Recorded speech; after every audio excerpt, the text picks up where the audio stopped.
آج ہم کلام مقدس میں سے متی رسول کی انجیل چیپٹر نمبر 13 اور ورس نمبر 1 سے کلام مقدس کو پڑھیں گے اپنی نصیحت کے لیے اور اپنی تربیت کے لیے۔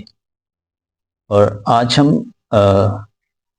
ایک تمثیل پر غور کریں گے، بیج بونے والے کی تمثیل۔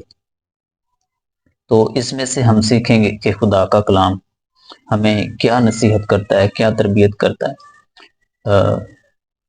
خدا کے کلام کے بارے میں آج ہم سیکھنے والے ہیں کہ خدا کا کلام ہمارے لیے بڑی اہمیت کا حامل ہے۔ بزرگ داؤد بولتے ہیں کہ تیرا کلام میرے قدموں کے لیے چراغ اور میری راہ کے لیے روشنی ہے۔ خدا کا کلام ہمارے قدموں کے لیے چراغ ہے اور ہماری راہ کے لیے روشنی ہے۔ تو جب ہم مکاشفہ کی کتاب پڑھتے ہیں تو اس میں بیان کیا گیا کہ اس نبوت کی کتاب کو پڑھنے والا، سننے والا اور اس پر عمل کرنے والا مبارک ہے۔ اس نبوت کی کتاب کو پڑھنے والا بھی، سننے والا بھی اور اس پر عمل کرنے والا بھی مبارک ہے۔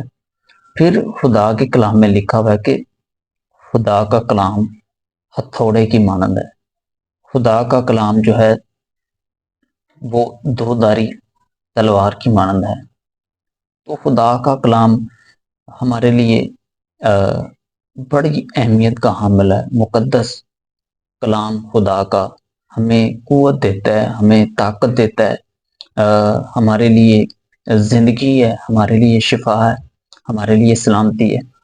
تو ہمیں خدا کے کلام کو بڑی اہمیت دینی چاہیے، ہمیں ہر روز پڑھنا چاہیے، ہمیں سیکھنا چاہیے، ہمیں غور سے سننا چاہیے۔ خدا کے کلام میں لکھا ہے کہ ایمان سننے سے پیدا ہوتا ہے اور سننا مسیح کے کلام سے۔ جب ہم خدا کے کلام کی باتوں کو سنتے ہیں تو ہمارے دل میں ایمان پیدا ہوتا ہے، ہمیں قوت ملتی ہے اور ہمیں طاقت ملتی ہے۔ ہم اس تمثیل کو پڑھیں گے کہ اس میں ہمیں کیا نصیحت کی گئی ہے، ہمیں کیا بتایا گیا ہے۔ ہم ورس نمبر 1 سے خدا کے کلام کو پڑھیں گے۔ متی رسول کی انجیل چیپٹر نمبر 13 اور ورس نمبر 1 سے پڑھیں گے۔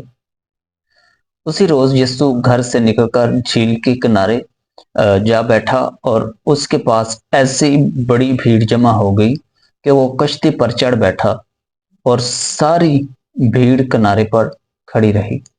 اور اس نے ان سے بہت سی باتیں تمثیلوں میں کہیں کہ دیکھو ایک بونے والا بیج بونے نکلا۔ یہاں سے بیج کا مطلب ہے خدا کا کلام۔ دیکھو ایک بونے والا بیج بونے نکلا اور بوتے وقت کچھ دانے راہ کے کنارے گرے اور پرندوں نے آ کر انہیں چگ لیا۔ 5ویں آیت، اور کچھ پتھریلی زمین پر گرے جہاں ان کو بہت مٹی نہ ملی اور گہری مٹی نہ ملنے کے سبب سے جلد اگ گئے، اور جب سورج نکلا تو جل گئے اور جڑ نہ ہونے کے سبب سے سوکھ گئے۔ اور کچھ جھاڑیوں میں گرے اور جھاڑیوں نے بڑھ کر ان کو دبا لیا۔ اور کچھ اچھی زمین میں گرے اور پھل لائے، کچھ 100 گنا، کچھ 60 گنا، کچھ 30 گنا۔ جس کے کان ہوں وہ سن لے، جس کے کان ہوں وہ سن لے۔ آمین۔ تو اس تمثیل میں یہ تمثیل یسوع مسیح نے سکھائی، بتائی۔ اس میں بتایا گیا کہ ایک بیج بونے والا جو ہے بیج بونے نکلا۔ تو اس میں ذکر ہے جو بیج ہے کچھ جو ہے وہ راہ کے کنارے گرا اور پرندوں نے آ کر چگ لیا۔ اس سے مراد وہ لوگ ہیں جو خدا کے کلام کو سنتے تو ہیں، لیکن جو ابلیس ہے وہ آ کر وہ اس کلام کو جو ہے وہ چرا لیتا ہے، وہ پھل نہیں لانے دیتا۔ ان کے دل میں جو ہے وہ شک پیدا کرتا ہے، ان کے دل میں طرح طرح کے خیالات پیدا کرتا ہے اور وہ جو ہیں وہ خدا کے کلام کو بھول جاتے ہیں۔ دوسری بتائی گئی تمثیل کہ کچھ جو ہے پتھریلی زمین پر گرا اور وہ جلد اگایا، لیکن گہری جڑ نہ ہونے کے سبب سے جب دھوپ نکلی تو وہ جل گیا۔ اس سے مراد وہ لوگ ہیں جو خدا کے کلام کو قبول کرتے ہیں، لیکن وہ کلام جو ہے وہ جڑ نہیں پکڑتا، اور جب مصیبت آتی ہے یا کوئی پریشانی آتی ہے تو وہ جلد گمراہ ہو جاتے ہیں اور خدا کے کلام سے بہہ کر دور چلے جاتے ہیں۔ اور تیسری اگزامپل جو ہے، تیسری جو بتائی گئی وہ یہ ہے کہ کچھ جھاڑیوں میں گرا۔